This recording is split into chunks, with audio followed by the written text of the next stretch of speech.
মাছৰ কণী বৰা প্ৰায় সকলোৱে খাই ভালেই পায় আৰু বহু লোকে বনাবও জানে। তথাপিও মই আপোনালোকৰ ওচৰলৈ এই ৰেচিপিটো লৈ আহিছোঁ বহুত সহজ পদ্ধতিত। মই বনোৱাৰ দৰে আপোনালোকে এবাৰ নিশ্চয় ট্ৰাই কৰি চাব।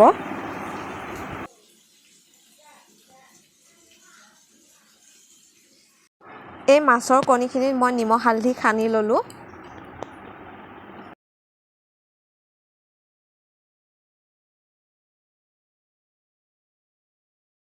মাছৰ কণীখিনি মই এতিয়া অলপ পানী দি 5 মিনিটমানৰ কাৰণে বইল কৰি ল'ম।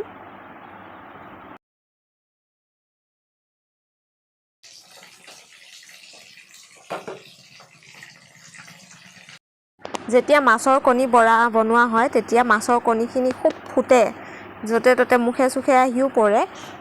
সেইবাবে আগতীয়াকৈ বইল কৰি ল'লে তেতিয়া তেলত দিলে মাছৰ কণীখিনি নুফুটে।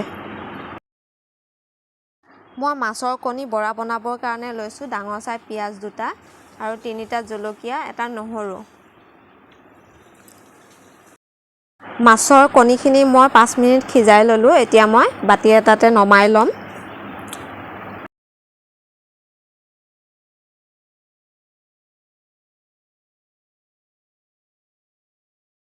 যিহেতু মাছৰ কণী বৰাখিনি মই লগতে বনাম, সেয়েহে এইদৰে মই ভাঙি লৈছোঁ যাতে সোনকালে ঠাণ্ডা হয়।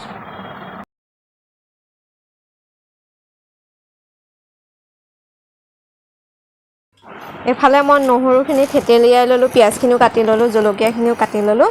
এতিয়া মই মাছৰ কণীখিনিত এইখিনি গোটেইখিনি ঢালি ল'ম।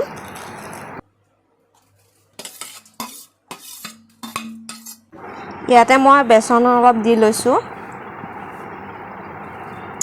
মই সোৱাদ অনুযায়ী নিমখ দিছোঁ আৰু 1 চামুচ মই হালধি গুড়া দিছোঁ। গোটেইখিনি মই ভালদৰে সানি ল'ম।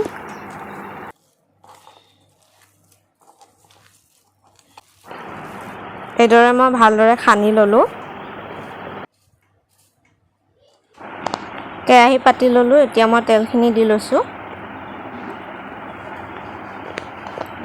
তেল মোৰ গৰম হৈ গ'ল। এতিয়া মই মাছৰ কণী বৰাখিনি বনাই ল'ম। মাছৰ কণী বৰাখিনি বনোৱাৰ আগত মই গেছটো মিডিয়াম ফ্লেমত দি লৈছোঁ।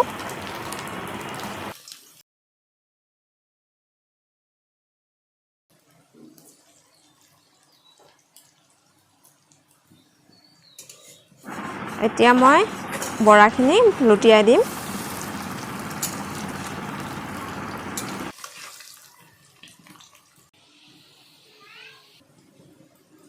মোৰ মাছৰ কণী বৰা ভাজি হৈ গ'ল। মই এতিয়া গোটেইখিনি নমাই ল'ম।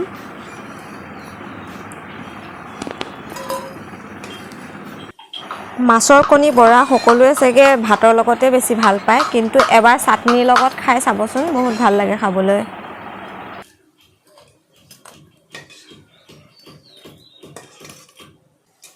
বাকীখিনিও মই এনেদৰে বনাই লৈছোঁ।